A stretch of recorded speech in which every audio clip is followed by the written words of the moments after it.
Welcome to the course on data communication and networking.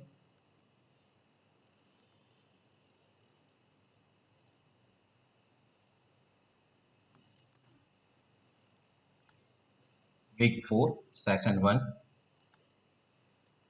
In this session, I'll discuss about analog communication.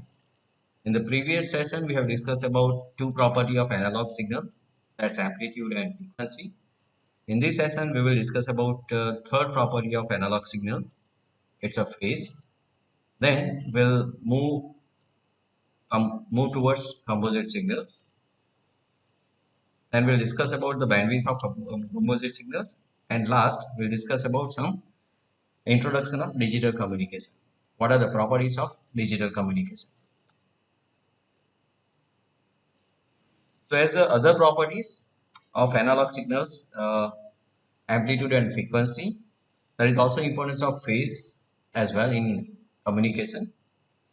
Phase describes the position of the waveform relative to time zero, and phase is measured in terms of radians.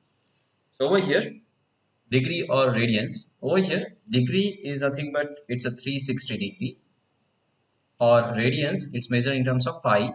The 2 pi equivalent to 360 degrees. So in short, if I want to measure 1 degree, so it is equivalent to 2 pi by 360.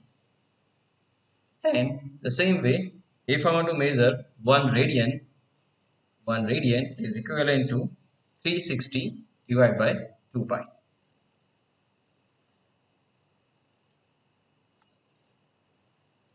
This is sine wave which has phase equal to 0. You can see in this diagram, the sine wave starts with 0. So that's why over here the sine wave has phase equal to 0, the degree equal to 0. This is another sine wave which has degree starts at 1/4 of signal, 1/2 of period, and degrees 90.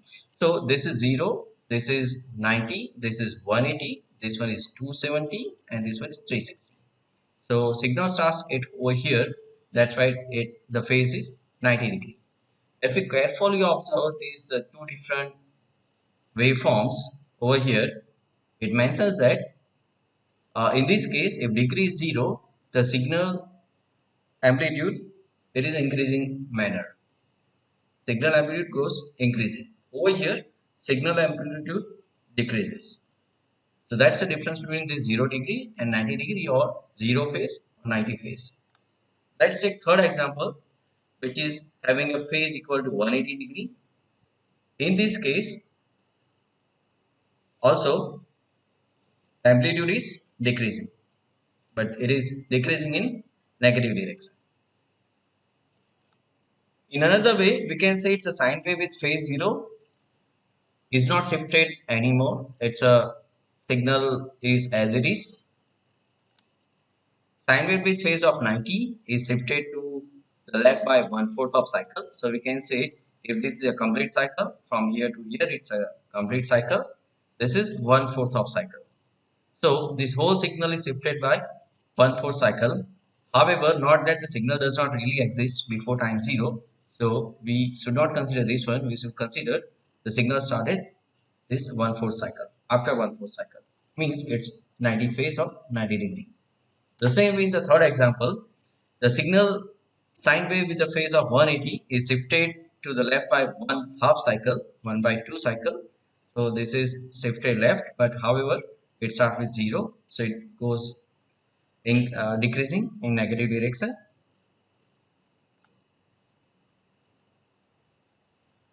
Let's see one example. A sine wave is offset of 1/6 cycle with respect to time 0. What is a phase in degree as well as in radians? So we know that one complete cycle will go 360 degree as well as it's a 2 pi. Therefore, 1/6 cycle is 1/6 into 360 equal to 60 degrees. So answer we have got about the degree, that's about 60 degree. And if I want to convert it to radians, so we need to multiply by 2 pi by 360. So pi by 3 radian equal to 1.046 radian. The next property of signal is wavelength. There are two examples mentioned over here, but it is of the same signal. This is the position of this waveform. We can say this is one waveform. It has 1, 2, and 3 cycles. So if we measure or if we observe this signal at time t, it starts with 0 this time at this point of time and it ends at this point of time. And if we measure after t equal to t plus t, where t equal to nothing but the time period of one time required to complete one cycle. So if we observe this one, so signal by the fundamental of propagation of signal, the signal will be shifted one cycle to the right side, and we can see this is the new signals or it is observed signals at time t equal to t plus t, and by this definition we can see the wavelength is the distance required to complete one cycle. So please mind that over here the difference between period and wavelength. Period, it is it's measured in terms of seconds, where wavelength is measured in terms of meters or microns. So in that sense, the equation of wavelength equal to the propagation speed into period, propagation speed of signals in air, wire, or fiber optic medium. So, so period equal to 1 upon frequency we know very well. So that's why the wavelength equal to propagation speed upon frequency. So the wavelength or the spatial symbols for the wavelength is lambda. Lambda equal to c upon f, where c equal to propagation speed in with respect to specific medium and f is a frequency. Let's take one example. The wavelength is normally measured in micrometers or microns instead of meters. For example, the wavelength of red light is 4 into 10 raised to 14. It's a 4 into 10 raised to 14 in air. So wavelength of this in red light is lambda equal to c upon f, where c equal to 3 into 10 raised to 8 upon frequency is 4 into 10 raised to 14, equivalent to 0.75 micrometer. It's a micron. So this we have discussed about red light into in medium. Medium may be the air. Medium is air over here. When in coaxial cable or fiber optic cable, the wavelength is shorter. It's at zero point 0.5 micrometer, and in and because that is because of the propagation speed in the cable is decreased. Let's see another terminology of measurements at the time and frequency domains. Time domain, it shows the relation between amplitude and time. So till so far we have discussed about this diagram. This is a sine wave. It is having three property: amplitude, frequency, and phase. So this was amplitude. The frequency, it's in 1 second. Frequency is 6 hertz because it completes 6 cycles, and phase equal to 0. So that is mentioned by this time domain. So this diagram is nothing but time domain. Another diagram that is known as frequency domain. It shows the relation of frequency and amplitude. So this diagram contains on x-axis there is a frequency, on y-axis it's amplitude. Okay, so in that sense, if you look at this, so this x-axis shows frequency 1, 2, 3, 4, 5, 6, and so on. So this is having a frequency equal to 6. So we need to point out over here 6, and the amplitude is 5. So amplitude is 5. So that's why we can draw a single vertical line which indicates this signal is having frequency equal to 6 and amplitude equal to 5. So this type of domain is known as frequency domain.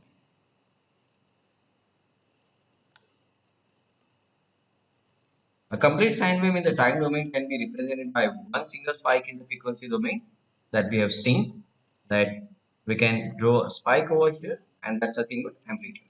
This is frequency, this is amplitude, this can be 10 or plus 5.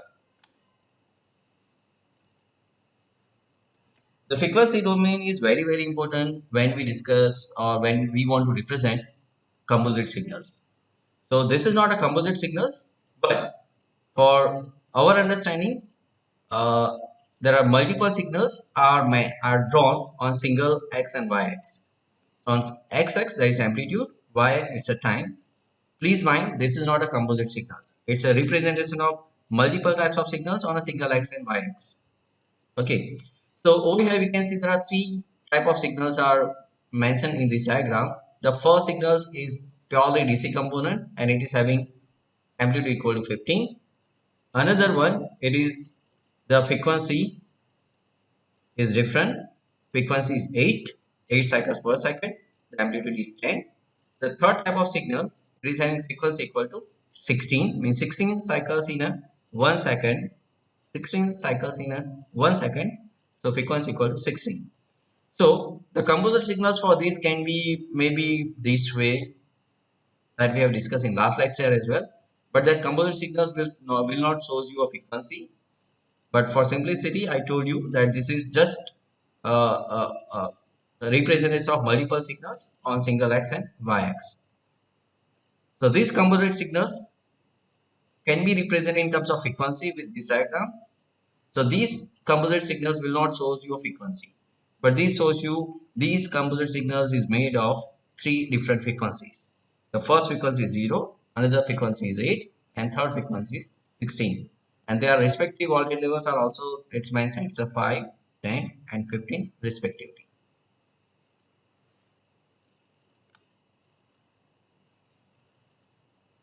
A single frequency sine wave is not useful in data communication. We need to send a composite signals, a signal made of many simple sine waves. According to Fourier analysis, any composite signal is a combination of simple sine waves. Let's see what is the importance of this statement. A single frequency sine wave is not useful in data communication. This is an example when two people wants to communicate and the distance between two peoples we are considering is not more than 10 meter. So in this case, whatever uh, this person speaks, it can be easily understand by other people and vice versa. This is a different examples where the same peoples they are located 1 kilometer away from each other, 1 kilometer away from each other. And in this case, if this person speaks, it could not be heard by this person. It's a bit obvious. The distance is higher. So our voice communication after some distance it gets weak. So and it gets destroyed automatically. It's a property of voice communication or because of the obstacles available in air that weakens our signals and frequency is very low in this case. That's why at certain distance our signal disappears. Voice signals disappears. So in this case, if this person wants to talk with each other at a distance of 1 kilometer, we cannot they cannot talk to each other. So what is simplest solution that we have already discussed in telephone communication? User 1 and user 2, either they be 1 kilometer, 2 kilometer, or 1,000 kilometer. If they want to talk to each other, we require wire. And these telephone 1 and telephone 2, they are connected via means of wires and they can talk to each other. So user ones, this is normal voice signal, and this telephone, what it does, it is having some frequency that is known as carrier frequency, and those are summed together. Those two signals are summed together, and it generates some composite signals. So this is composite signal, and the characteristic of this signal is you can travel over longer distance. So these composite signals is travel over this cable, and over here again it from this from this composite signal from these composite signals is normal frequency and voice frequencies are extracted, and the voice frequencies are given on this speaker. So this is the classical example of the composite signals.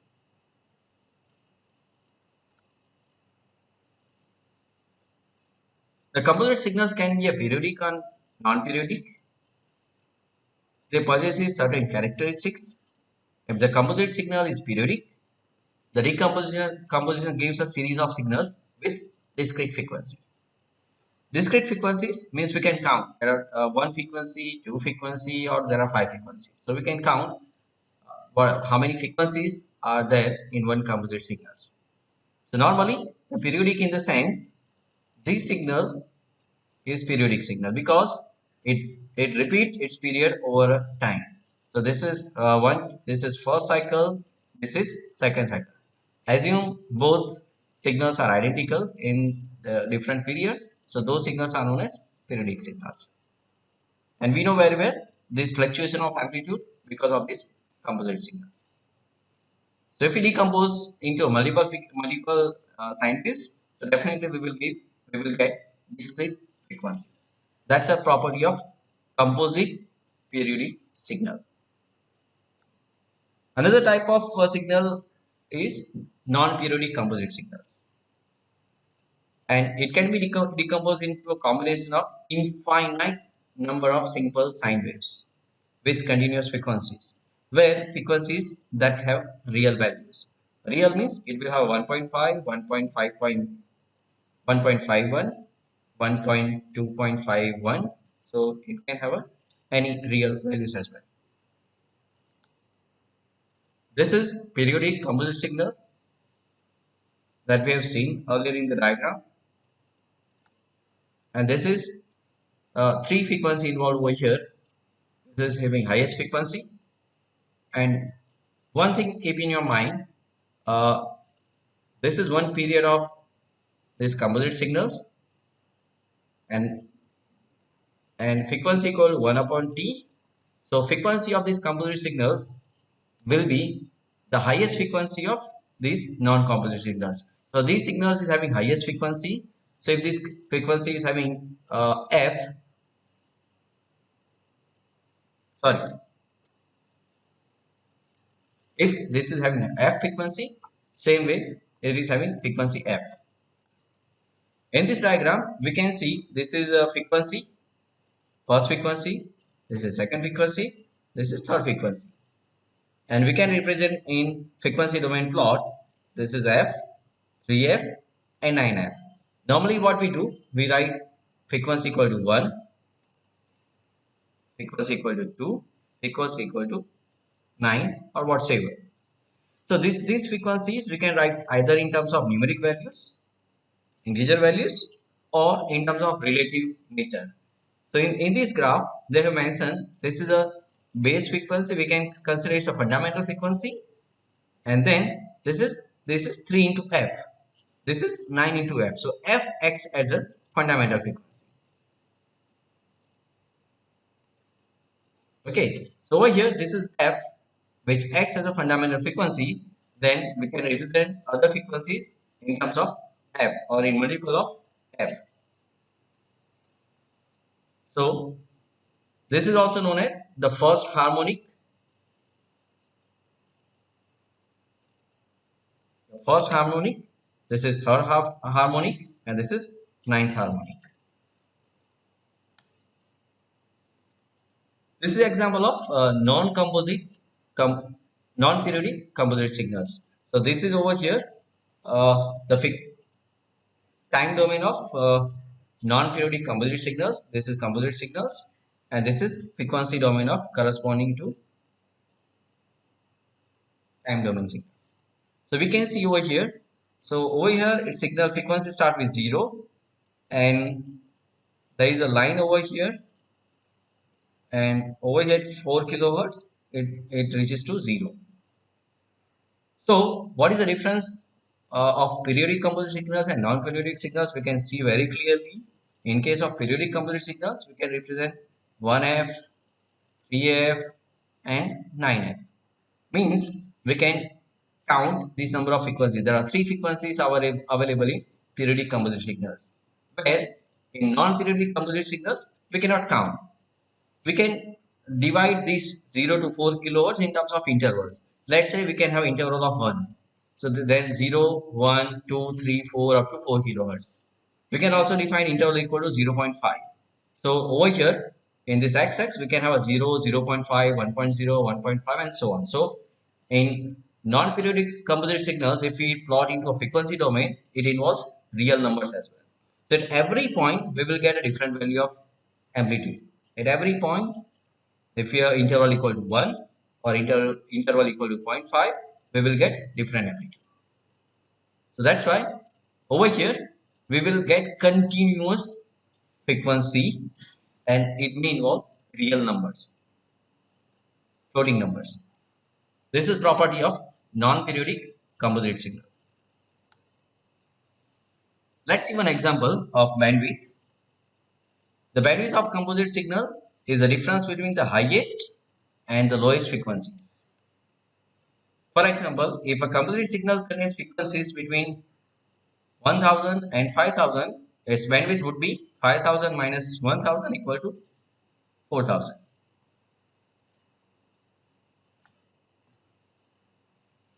This is a frequency plot of periodic and non-periodic composite signals. As we have discussed already, periodic frequencies, periodic composite signals, we will get the discrete frequency. For non-periodic composite signals, we will get continuous frequency.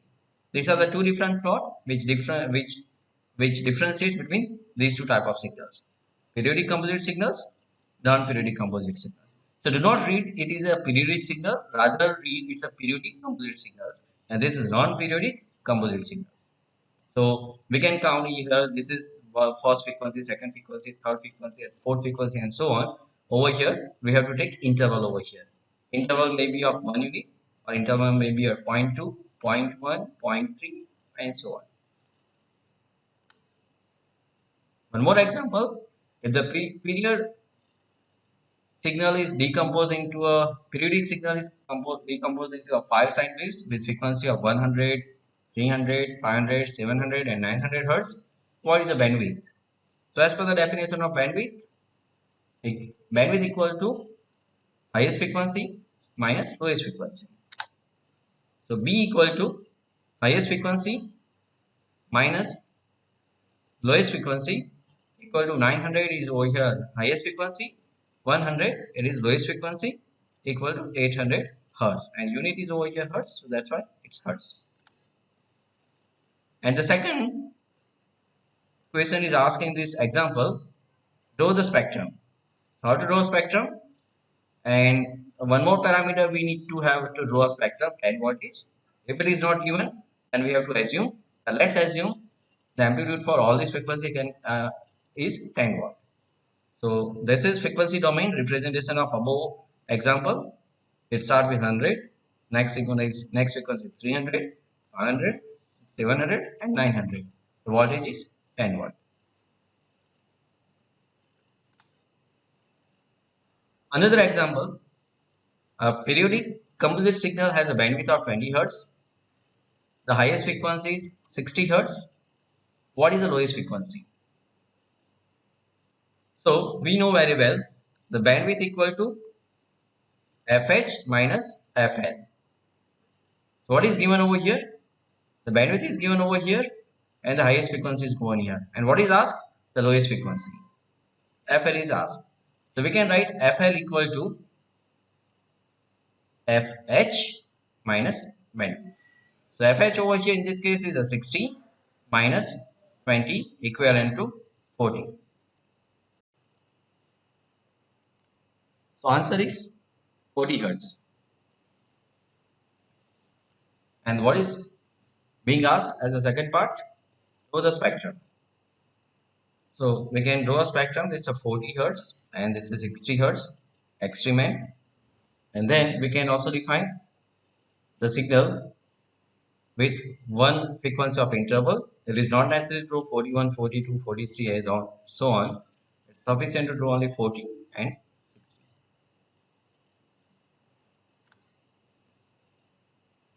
This is an example of non-periodic composite signal, and they have written that the bandwidth is having 200 kilohertz with the medial frequency is 140 kilohertz and the peak amplitude is 20 watt.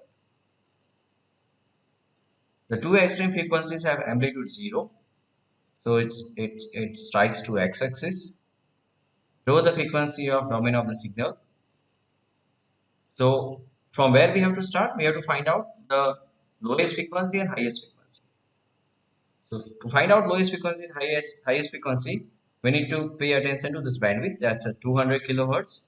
So that's a 200 kilohertz is given. Total bandwidth is 200 kilohertz is given. Then the middle frequency is 140 kilohertz is given. So middle over here it's a 140 kilohertz. Okay. So we can say the right side and the left side, that would be 100 kilohertz and 100 kilohertz. So if I subtract 100 from 140, we will get 40 kilohertz. That's one of the extreme point of this bandwidth. And if we add 100 into 140, we will get another extreme point as a 240 kilohertz. And it is written over here, the two extreme frequency has amplitude equal to 0. So we have to point it over here. And then highest frequency is having amplitude some A, 20 volt. Over here in this case 20 volt. Now we need to connect this amplitude 20 volt to amplitude equal to 0.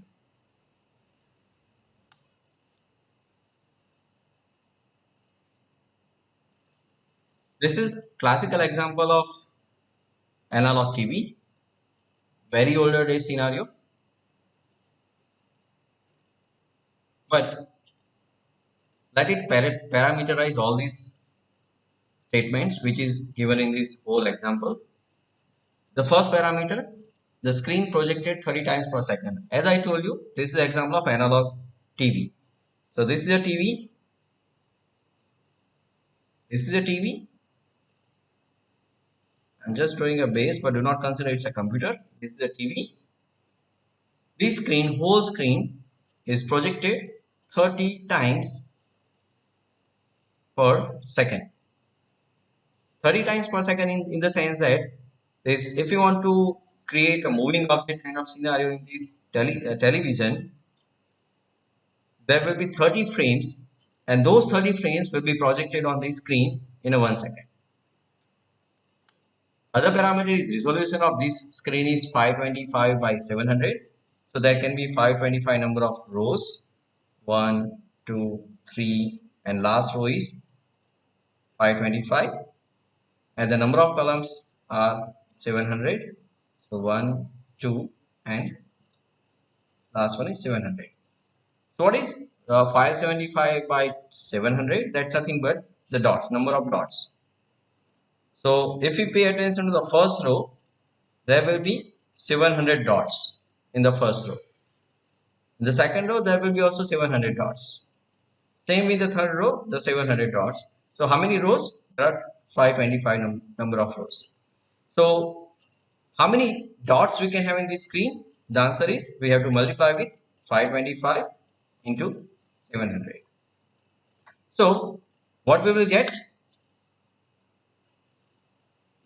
Consider this is a horizontal line and this is a vertical line. I explain in a different manner. So if we multiply 525 into 700, we will get 3,67,500 pixels. And older televisions were only non-colored, black and white. So these dot either they can white or it can be black. Only two properties of this dot pixel. If you want to project this screen 30 times per second, so we need to multiply 3,67,500 multiplied by 30. So we will get 11 lakh, sorry, 1 crore 10 lakh 25,000 pixels per second. In the worst case scenario, it is alternating black and white pixels. So each pixel, worst case means we want to consider all these pixels. So we can, in this case, this pixel can be either white or black. If we need to represent one color, then we can represent by one color by minimum amplitude and another color by maximum amplitude. So we can say this maximum amplitude represents white, W, and this minimum represents black. We can send 2 pixels per cycle, so this is periodic signals. So we can, this is you can consider this one, this half pulse represents first bit, the next half pulse represents next bit. If they are both are white, then we can say this is a signal. If both are black, this is a signal. So this is case for only 2 points or 2 pixels. So that's why if we consider this one period represents 2 pixels, so that's why we require, if we have to divide this number of pixels per second by 2. So that we will get 55 lakhs 12,500 cycles per second, or that's a hertz. So the bandwidth requirement is 5.5124 megahertz. So that is 5.12345 10 raised to 6. That which is equivalent to megahertz. Let's go with the digital signal. Till so far we have discussed about analog signal, and this is very simple example of digital signals, where this is the positive pulse, it's a level 2, and the zero voltage level 1. So level 2 indicates 1, level 2 indicates 0. Again level 1 is represented by positive pulse or level 2, level 2, level 0, level 0, level 0 and level 1. In this diagram we can see this is 1 second. Up to this slide it is 1 second.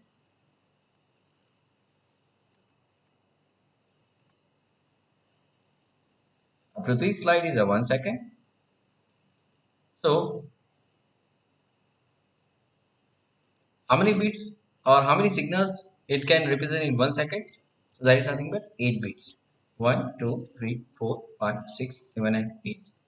So it represents 8 bits in 1 second. So that's why bit rate it's 8 bits per second. We'll see the next subsequent slide. So this is the example of digital signal with 2 levels. Next diagram shows the digital signal with 4 levels. We can see over here this is level 1, another level, one more level and last level. So if we start from bottom, this is level 1, level 2, level 3, level 4. This may be minus 10, this may be minus 5, this may be plus 5, this may be plus 10. So 4 voltage levels are used over here, and if you compare these two diagram, and if you compare specific to this 1 bit of information, and over here it represents 2 bits of information. So beauty of this multi-level is in a one level it can represent 2 bits. So over here in this example there are 4 levels. That's why it for each level it can represent 2 bits. So combinations are 2 bits are 0 0, 0 1, 1 0 and 1 1. So 1 0 0 is represented by level 1, 0 1 it is represented by level 2, 1 0 it is represented by level 3 and 1 1 is represented by level 4. So if you have a combinations of bits 1 1 1 0 0 1 0 1 0 0 0 0 0 0 and 1 0, which is nothing but I wrote all these ones and zeros in a single string, and then we take a two bits from each this string, and for 2 bit we require to we have to select appropriate label to represent 2 bits.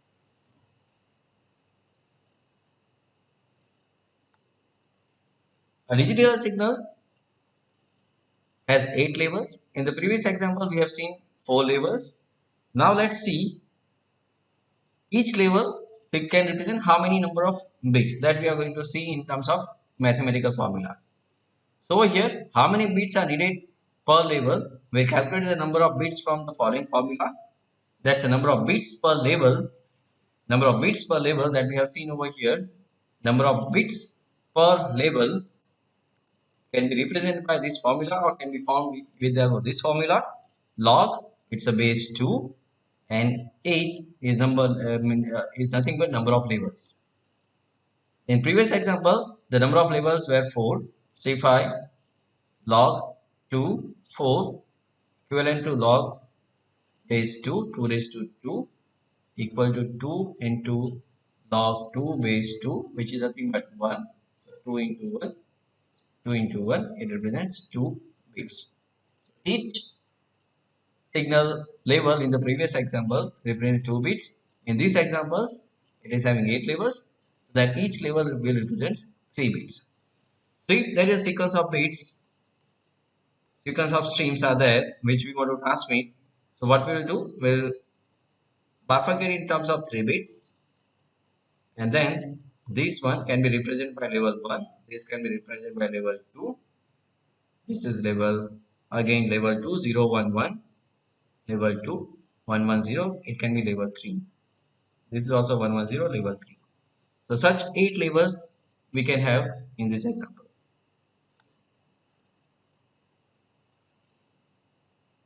So now let's go ahead to measure the rate of change of signals in case of digital signals. In case, how can we measure analog signal? That we have seen there are 4 parameters: frequency, amplitude, phase, and wavelength. Over here, there is only one parameter. The frequency is not appropriate parameter because over here the frequency is infinite. As we have seen, it changes its voltage level suddenly from positive to 0 or from 0 to positive. That's why it is having infinite frequency theoretically. So the frequency is inappropriate to represent digital signals. To represent digital signals or the number of bits transmitting over a data communication channel, that we use the terminology is bit rate.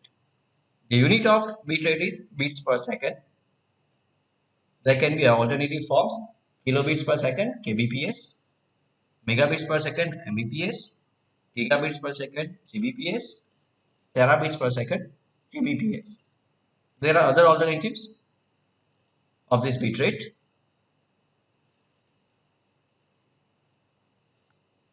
The bit rate is the number of bits sent in a 1 second expressed in bits per second. This example, assume we need to download a text document at the rate of 100 pages. We want to download 100 pages per second. So what is the required bit rate of the channel, or what must be the bit rate of downloading channel? So let's say this is one page, and this page is made of 24 number of rows, 1, 2, and let's say 24. I'm not going to count exactly, but along with that, this is not only sufficient information. What we must have to have,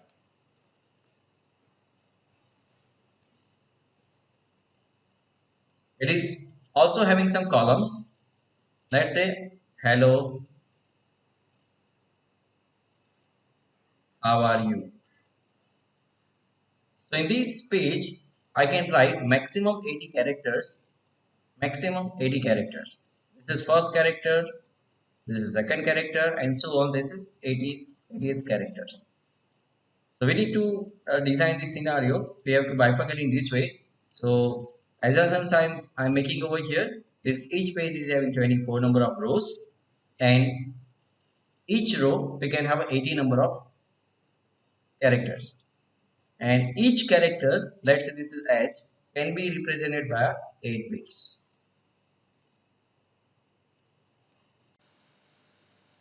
So to find out the bandwidth required, so what we need to do, we need to first figure it out how many pages. So 100 pages, 100 pages. And what is characteristic of each page? It is having 24 number of rows. Each row is having 80 number of characters, and each character can be represented by 8 bits. So that is equivalent to 1 5 3 6 triple 0, which is equivalent to 1.536, that's Mbps. This Mbps is equivalent to 10 raised to 6. So we require 1.536 Mbps kbps for of channel bandwidth. Then we can fulfill this requirement, we can download 100 pages per second. The next property is bit length, which is same as property of analog signal. It is wavelength. The bit length is a distance of one bit which occupies in a transmission medium. So in form of equation, bit length equivalent to propagation speed into bit duration. So if this is signal, this is known as bit length.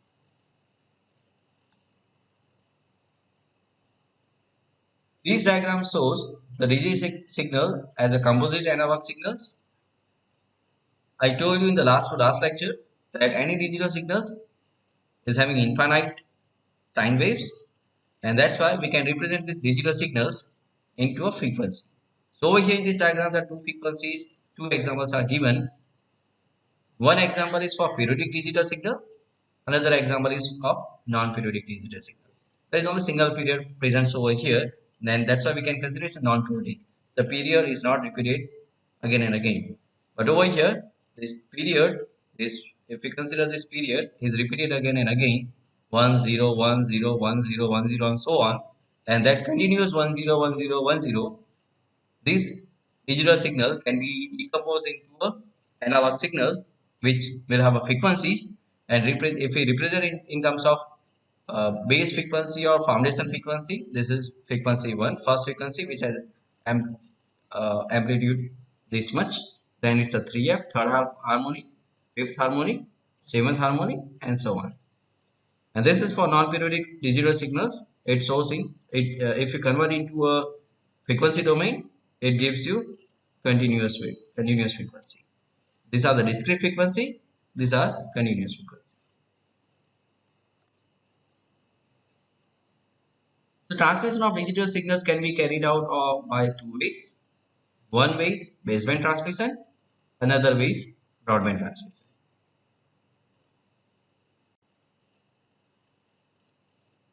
Baseband transmission means we are transmitting data as it is without any modulation or without converting one form to other form. And broadband transmission means we are performing some modulation. We'll see what is modulation while we discuss analog to analog and any form of signals to another form of signal conversions. So baseband transmission means sending a digital signals over channel without changing the digital signals to analog signals. So means we are transmitting, this is laptop 1, laptop 2, and there is one wire. Wire is a practical terminology, channel is a theoretical terminology. So we have connected this to laptop with wire and theoretically with channel, and we can transmit whatever transmitted by this machine, it will be received by this machine, provided that distance is limited. So that kind of transmission is known as baseband transmission. Over here, the signals are not converted from one form to another form. Another characteristic of baseband transmission, it requires low pass channel. A channel with bandwidth which starts with 0. That is a property of channel or wire. One more example is a common bus system. In the previous diagram, what we have seen, there are two computers. There are two computers connected to each other via single wire. Now in common bus system, what happens? We can see there are multiple computers can be connected via each other using common bus system. So this is the one cable going from top to bottom, and these cables coming from these machines, computer machines, are tapped together over here, and then it creates common bus system. This way of connecting computers is known as common bus system. So in common bus system, we can use a baseband transmission. We don't need to convert from one form to another form. If machine A wants to send data to B, then machine A puts signals on wire. This is channel or wire. Same if there is a tapping over here. So this data goes upside as well as in the downside. Upside as well as in the downside. So these data will be received by raised others as well as B. This data goes in this direction and B will receive those data. So in this case, in a common bus system, if you observe, if machine A wants to send a data, that will be received by machine B, machine C and machine D as well. That's a property of common bus system. If you are sending to one to other computer, but it will be received by one to all. Over here, in this case, there are certain techniques available that only machine B will receive and C and D will drop those data. So that we will discuss in Ethernet standard or data link layer topic. So the conclusion, in common bus system, we can use baseband transmission, but provided only one can send. If more than one station transmits simultaneously, it results in collision. So other party cannot recognize whether it's a ones or zero. So in common bus system, there are two characteristics or two things we need to consider or we need to take care. If one is sending, all others will receive the same data. And second thing, if one is sending, nobody should send data. That's a property of common bus system. Thank you.